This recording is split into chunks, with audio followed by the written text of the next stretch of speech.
1절부터 9절까지지만 은근히 좀 길었습니다. 굳이 이렇게 긴 구절을 읽은 이유는 혹시 여러분들 1절부터 한 4절까지 읽다 보면 뭔가 바벨론의 왕의 멍에를 꺾었다라는 그런 내용을 보면서 여러분들은 어떻게 생각하셨습니까?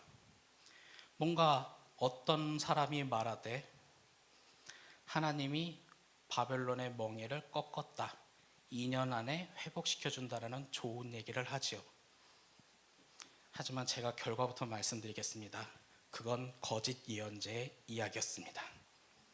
혹시 거기에 여러분들이 긍정적으로 반응했다면 글쎄요. 그렇기 때문에 이 거짓 예언자의 이야기도 한번 읽어보고, 그리고 그 뒤에 등장하는 우리가 잘 아는 예언자 예레미야의 이야기도 한번 읽어봤습니다. 우선 이 말씀이 있는 사건 배경을 잠깐 좀 이야기를 해봐야겠죠. 남유다의 마지막 왕 시드기야, 그는 11년 동안 왕 노릇을 하고 마지막 11년째 남유다가 멸망을 당합니다.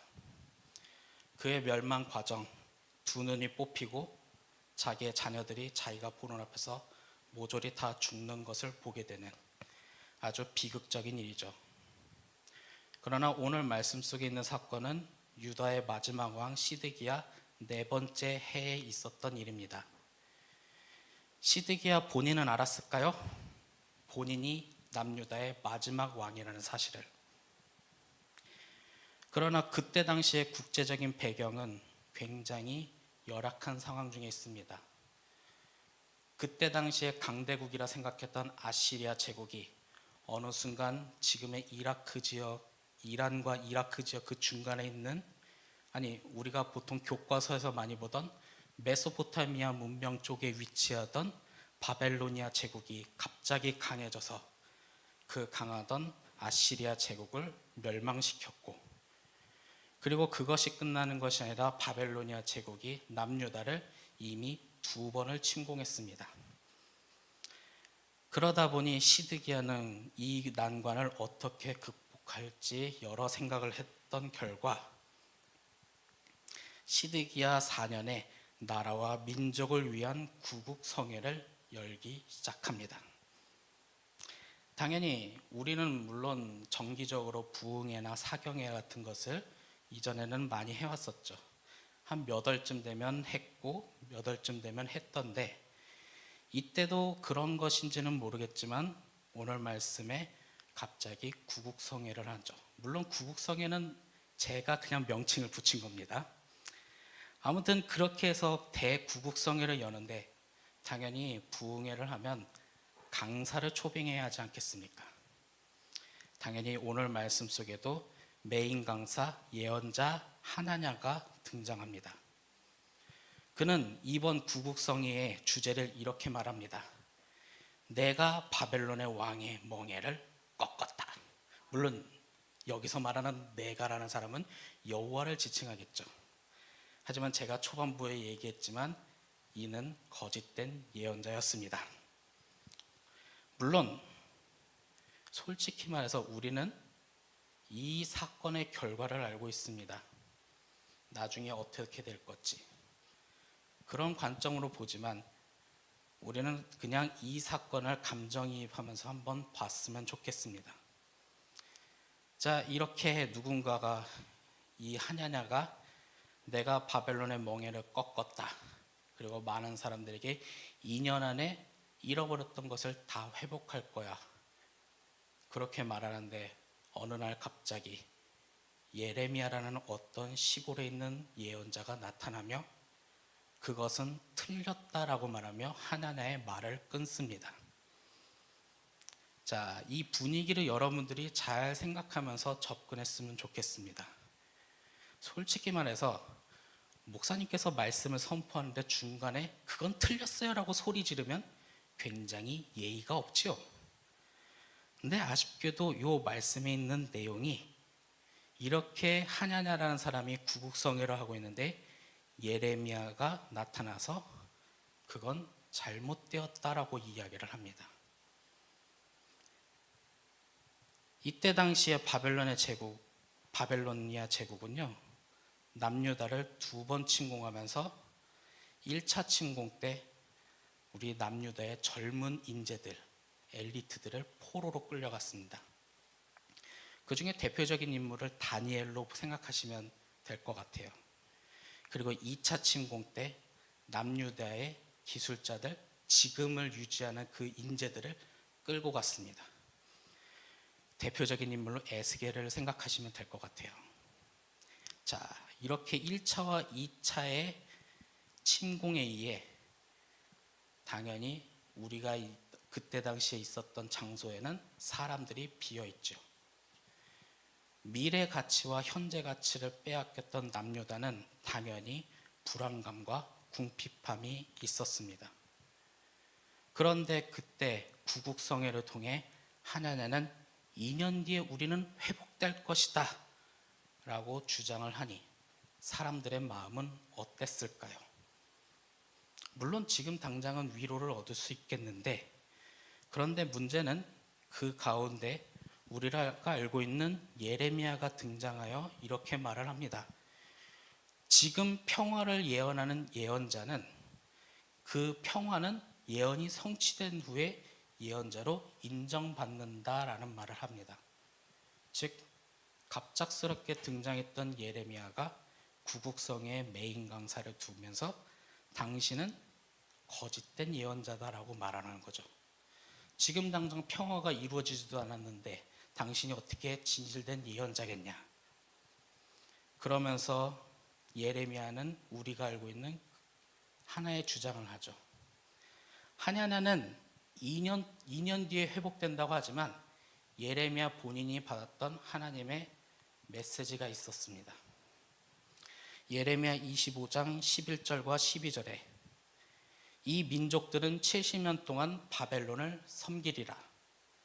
그러나 70년이 끝나면 내가 바벨론의 왕과 그의 나라와 갈대아인의 땅을 그 죄악으로 말미암아 벌하여 영원히 폐허가 되게 하리라. 예레미야는 70년을 주장합니다.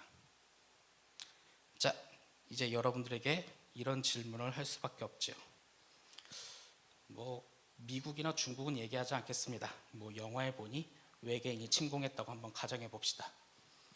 우리 한국이 위기에 빠졌습니다. 그런데 누군가가 이렇게 말을 하죠. 2년만 고생하면 우린 외계인으로부터 이겨낼 수 있습니다. 근데 갑자기 누군가가 이렇게 말을 합니다. 아니에요. 70년만 우리가 고생하면 외계인을 이겨낼 수 있습니다. 주장하면 여러분들은 어디에 더 귀가 솔깃하십니까?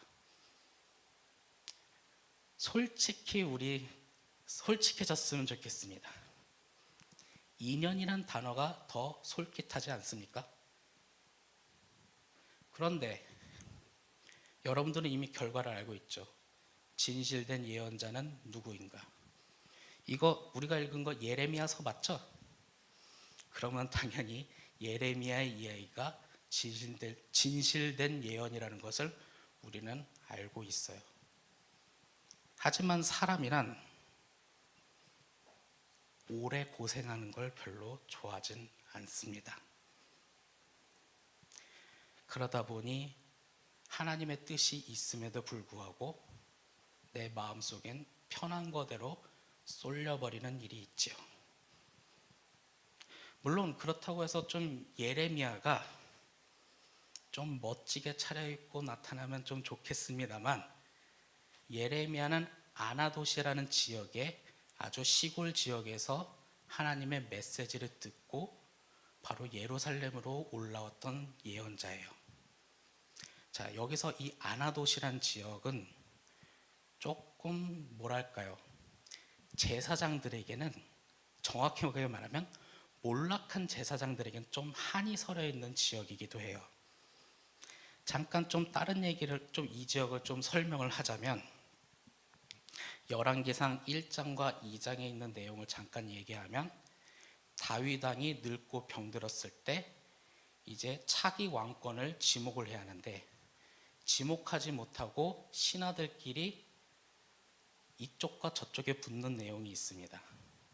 그러면서 나중에 넷째 아들 아도니아와 일곱째 아들 솔로몬이 둘이 싸우다가 솔로몬이 이기게 됩니다. 당연히 그러다 보니까 반대편에 섰던 것은 숙청이 이루어지죠. 전 열왕기상 1, 2장을 보면서 좀 잠깐 얘기를 하는 게, 그런 권력 투쟁에 대한 내용이 담겨 있는데 하나님을 찾는 사람들은 없었어요. 그러면서 하나님 없이 살아가는 인간들의 모습이 참 이런 거구나라는 생각을 하는데, 그런데 이 반대편을 숙청하는 중에 솔로몬 편에 서지 않았던 다윗 시대에 40년 동안 섬겼던 아비아달이라는 제사장이 있는데, 차마 제사장은 못 죽였는지 귀양을 보낸 곳이 바로 아나돗이에요. 그러면 당연히 거기서 뭔가 밀리고 소외받고 외면당했던 제사장들이 거기에 모여서 살았고, 예레미야는 그들의 후손 중에 한 명이었어요. 당연히 예레미야가 하나님의 신탁을 받고 하나님의 말씀을 듣고 예루살렘으로 올라갔는데, 문제는 예레미야의 마음속에도 분노는 있었겠죠. 속상한 것도 있겠죠. 하지만 예루살렘에서 이때 떵떵거리며 성공했던 그때 그 사람들은 또 어땠냐? 저 아나돗에 있는 예언자들은 툭하면 좋은 얘기를 안 해요. 그래서인지 예레미야는 활동 기간이 요시야 왕부터 남유다가 멸망할 때까지 활동을 했는데, 그 요시야 왕은 간략하게 얘기하면 이스라엘에서 예루살렘에서 종교개혁을 했던, 하나님께서 몇 안 되는 보시기에 좋았더라는 왕들 중에 하나예요. 그럼에도 불구하고 요시야 왕은 예레미야에 대한 기록과 발언이 없어요. 즉 뭐냐? 아나돗이란 저곳에서 왔다고? 패스. 이런 게 좀 있었죠. 그러다 보니까 당연히 70년을 주장하는 예레미야, 사람들 입장에서는 당연히 귀에 들어오진 않습니다. 참 그런 거 보면 예수님도 좀 그렇고, 좀 멋지게 차려입고 나타나시면 사람들이 좀 귀담아 들으실 텐데, 가끔은 누가복음을 요새 묵상하면서 보다 보니 예수님은 참 멋지게 차려입고 온 게 아니라 좀 허름한 모습으로 가난한 자들, 없는 사람들만 상대하니, 뭔가 진짜 말씀을 들어야 했던 일반 사람들 입장에서는 조금 잘 받아들이지 않아서 그렇게 예수님과 갈등이 있지 않았나 하는 생각도 들긴 합니다만, 아무튼 이렇게 예레미야가 70년을 주장하고는 있는데, 과연 우리는 어떠한가라는 거예요. 우선 첫 번째로는 70년을 받아들일 수 있는 우리의 마음이 있는가라는 거죠. 그리고 두 번째로는 역시 조금만 고생하면 편하다라는 생각이 우리 마음속엔 있어요. 그래요. 우리 인간은 하나님 앞에 잘못했어요. 하나님을 제대로 섬기지 못했던 이때 남유다들이 우상 숭배도 하고, 여차하면 나라가 불려면 하나님한테 딱 갔다가 하나님이 구원해주면 다시 또 우상 숭배하고, 그렇게 살았던 그 죄악, 어쩌면 그들도 알 겁니다. 그래서 그냥 하나님과 협상이라고 하긴 좀 못하지만, 하나님 우리 2년만 고생할게요, 여기서 다 끝내줘, 이렇게 말하는 주장도 있지 않았을까요? 여기서 하냐냐의 2년, 그들은 왜 2년이라는 세월을 주장했는가? 예레미야는 시골 출신이기 때문에 어쩌면 허름한 복장에 무언가 멍해를 지면서 툭하면 뭐 좋은 얘기를 하지 않으니 귀담아 듣진 않겠지만, 그렇게 따지면 반대편에 있었던 이 하냐냐라는 사람은 어떤 사람이냐 하면, 궁중 예언자라고 표현할까요? 왕실 예언자? 이웃째 또 왕 옆에서 예언자 활동을 하며 하나님의 말씀을 전해주는 사람들, 대표적으로 사무엘이 있었고 이사야가 있었고, 그들은 왕 옆에서 하나님의 말씀을 대언하면서 그에게 나아갈 길을 잘 인도하는 역할을 맡고 있어요.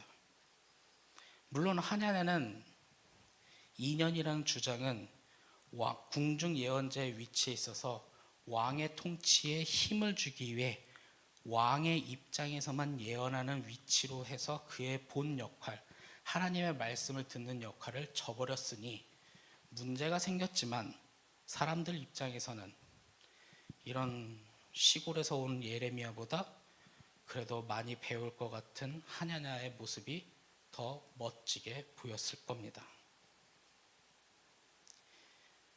그렇게 하냐냐라는 왕들의 입장에서 통치하기에 그저 2년이란만 고생하자. 왜냐? 거기서 더 불안한 심리가 있으면 왕에 대한 불만이 나올 수 있으니 왕을 지키기 위해, 하나님을 위한 것이 아니라 왕을 지키기 위해 2년만 고생하자라는 이야기를 한 거죠. 그러다 보니 사람들은 하냐냐의 2년이라는 단어에 더 열광합니다. 그래서 사람들은 하나님의 뜻, 70년이라고 이야기하는 그 하나님의 뜻은 별로 다가오지 않죠. 역시 왜 예레미야의 70년보다 하냐냐의 2년이라는 세월에 사람들은 더 열광하고 거기에 휩쓸렸냐? 역시 우리는 고생하기 싫으니까요. 그냥 힘든 게 싫고 빨리 끝나면 좋겠다라는 우리의 마음 속에 있는 그것이 하나님께서 우리에게 주시는 메시지를 듣지 못하게 할 수도 있다는 거예요. 그렇게 힘든 것을 위해 하나님께서 그 이스라엘 백성들의 왕국을 이제까지 지켜주고, 대표적으로 히스기야 왕 때는 아시리아 제국이 예루살렘 바로 앞에 있는 라기스라는 지역까지 싹 다 점령하며 바로 코앞까지 다가왔는데 이유는 모르겠습니다. 그 아시리아 제국이 갑자기 돌아갔어요. 물론 전염병이냐든지 아니면 본국에 뭐 반란이 일어나서 돌아갔는지는 모르겠지만 돌아가면서 그들은 그때 말하죠. 하나님은 이 예루살렘은 어떻게든 지켜주신다라고 확신하면서 그들은 찬양하며 하나님을 굳건하게 믿었는데 어느 순간에 히스기야 왕의 종교개혁도 하고 그걸 했지만 히스기야 왕 다음에 있던 왕이 북이스라엘에서 가장 나쁜 왕 하면 아합을 이야기합니다만 남유다에서 보통 가장 나쁜 왕 하면 히스기야의 아들 므낫세를 이야기를 해요. 그가 해왔던 것, 우상 숭배는 당연하고 아시리아의 종교를 예루살렘 성전에다가 설치해버리고 더 끔찍한 거는 인신제사까지 하는. 근데 그 므낫세 왕이 몇 년을 통치했냐? 55년을 통치했으니 굉장히 많이 통치했죠.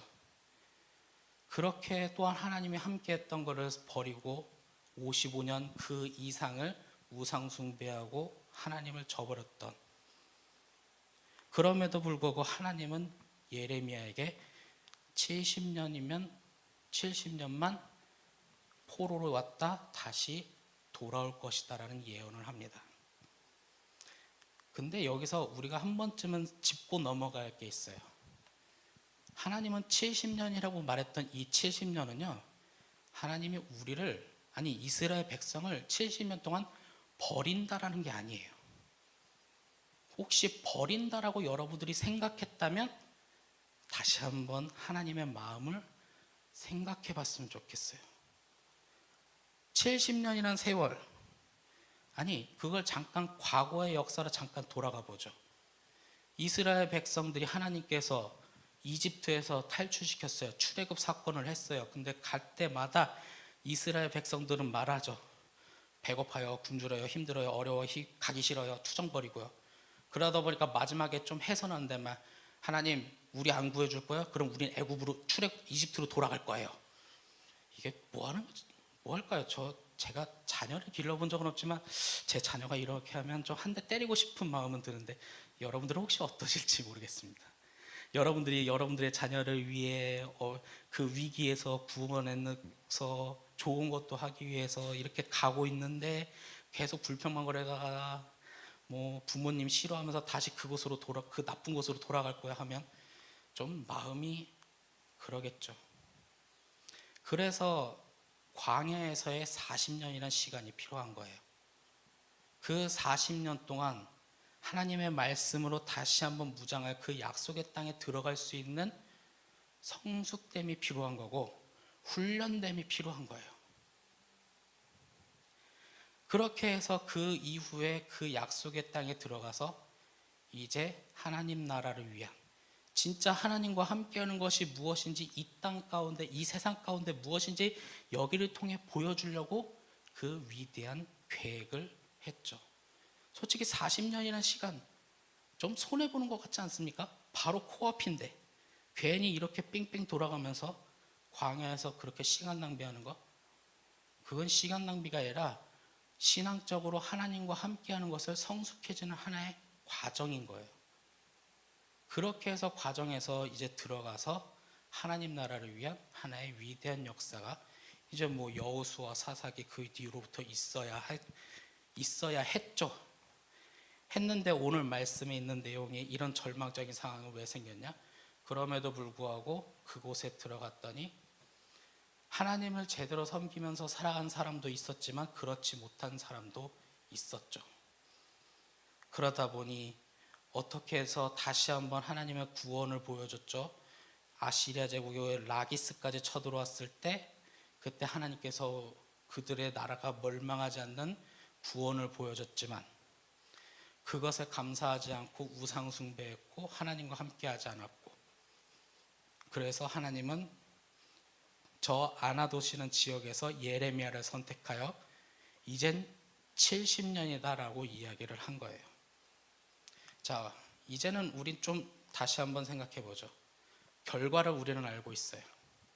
자, 그 70년 이루어졌느냐 안 이루어졌느냐는 여러분들 성경을 봐서 확신할 거라고 믿습니다. 바벨론으로 그쪽으로 끌고 갔어요. 정확하게 이 70년은 성전이 붕괴되고 성전이 다시 지어질 때까지의 70년입니다. 그곳에 가서 바벨로니아 제국 밑에서 있었던 서러움들은 다니엘서를 보면 여러분들이 다 알 거라고 생각해요. 그 가운데 하나님과 함께하는 그 믿음의 재훈련을 하고 그곳에서 다시 한번 인내를 가지면서 70년을 기다렸고, 그리고 나서 영원할 것 같던 바벨로니아 제국이 어느 날 아침에 멸망하고 페르시아 제국이 나타났습니다. 성경에서는 메데 바사라고 표현하고 있는 그 페르시아 제국, 그리고 그 페르시아 제국의 고레스 황제는 칙령을 하나 내립니다. 너희들은 고향으로 돌아가서 성전 지어라. 그리고 그들은 다시 돌아가서 성전을 지었더니 그게 딱 70년이 되었네요. 즉, 그 이전에 있었던 성전에서 우상숭배를 겸하고 모했던 그것을 다시 한번 새롭게 세워 이제 하나님의 또 다른 계획, 그곳에서 하나님 나라를 위한 또 다른 하나님 나라 운동을 이제 시작하려는 거죠. 물론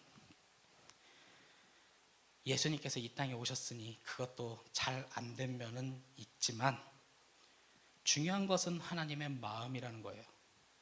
우리가 부담스러웠던 그 70년은요, 우리가 더욱더 믿음으로 성숙해지는 과정을 위한 하나님께서 예비하신 거예요. 물론 누군가는 생각할지도 모릅니다. 70년 너무 진짜 과한 것 같아요. 일제 시기도 한 36년 한 것도 너무 긴데 그거 2배잖아요. 어떻게 주님 이걸 이겨내야 합니까? 그렇다면 만약 그렇게 생각하시는 분들이 있다면 저는 광야 40년에서 똑같은 감정을 느꼈던 2 사람을 잠깐 소개해 보려고 해요. 여호수아와 갈렙이죠. 그들이 40년이라는 광야를 선택한 것은 12명의 정탐꾼이 40일 동안 정탐을 하고 돌아왔는데 10명은 못한다, 안 된다, 안 된다, 우리 이집트로 돌아가자. 그러나 단 2 사람만큼은 아니다, 우리는 할 수 있다, 주님께서 함께 하시면 저곳은 우리의 살아갈 터전이다. 하지만 10명의 정탐꾼 때문에 40년 동안 광야 생활을 하는데 중요한 것은 긍정적으로 보고했던 여호수아와 갈렙 또한 그 40년의 인내를 같이 보냈다는 거예요. 누군가는 이렇게 생각할지도 모릅니다. 주님, 저는 긍정적으로 했으니까 쟤네들만 40년 고생하고 전 먼저 들어가면 안 되겠습니까? 뭐 그렇게 생각할 수 있지 않을까요? 하지만 그 과정을 함께 공동체적으로 인내하면서 그 40년 동안 함께 했을 때 그곳에서 다시 한번 주님의 땅 인도하심을 가면서 승리할 수 있는 이 공동체가 성립이 되는 거예요. 어쩌면 누군가는 이렇게 생각할지도 모르죠.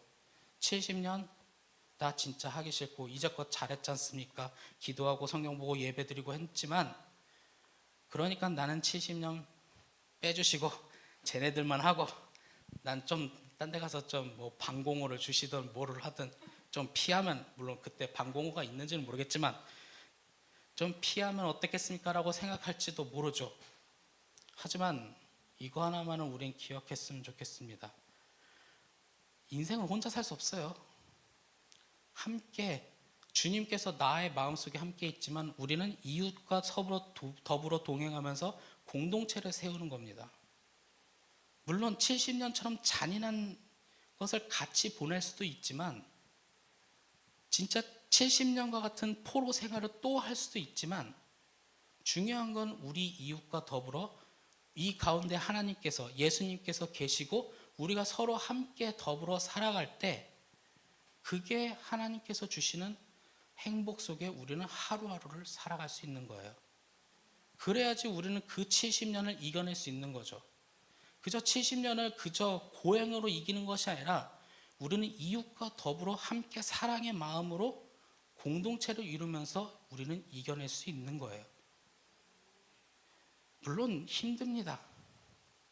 힘들지만 그것을 우리가 함께 교회 공동체든 가정 공동체든 세우며 나아갈 때 우리는 더욱더 그 안에서 하나님의 사랑을 느끼게 되는 거죠. 혼자서 하나님의 사랑을 느끼신 분이 있다면 전 그분에게 존경을 우선 표하겠습니다만 아직까지는 저는 본 적은 없습니다. 혹시 보신 분 있으면 저한테 소개도 좀 시켜주시고. 하나님의 사랑은, 하나님의 능력은, 하나님이 함께 하시는 것은 우리가 함께 할 때, 믿는 그리스도인이 함께 할 때, 그리고 그 시간을 함께 고난을 이겨낼 때 하나님은 우리와 함께 하신다는 거예요. 물론 우리는 2년만 고생하는 게 더 편할지도 모릅니다. 하지만 하나님은 우리에게 더 어렵고 힘든 걸 주어도 그 안에 하나님의 마음이 있고 뜻이 있다면 우리는 한번 어떻게 살아가야 할지 고민해 볼 필요가 있습니다. 물론 나는 고생하기 싫죠.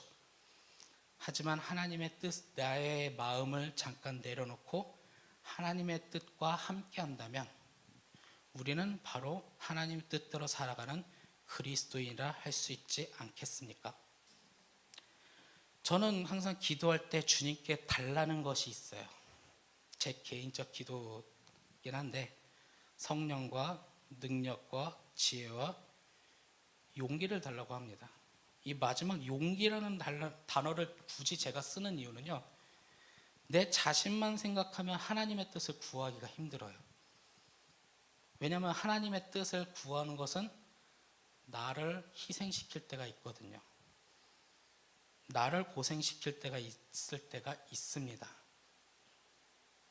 그래야 하나님의 뜻이 이루어지는 것이 있다면 나는 당연히 말로는 내가 희생하겠습니다라고 하지만 막상 그 현장 눈앞에 다가오면 못할 것 같은 생각이 들 때가 있어요. 그래서 저는 용기라는 단어를 한번 기도할 때 쓰기도 합니다. 그러니 오늘 말씀 앞에 진짜 70년이 여러분들이 선택하기 힘든다면 그 안에 있는 하나님의 마음을 그래도 느낀다면 그걸 선택할 수 있는 여러분들의 용기가, 믿음의 용기가 있었으면 좋겠습니다. 그렇게 그 믿음의 용기로 우리가 하루하루를 승리하며 살아가는 우리 교회 공동체가 될 수 있기를 간절히 소망합니다. 기도하겠습니다.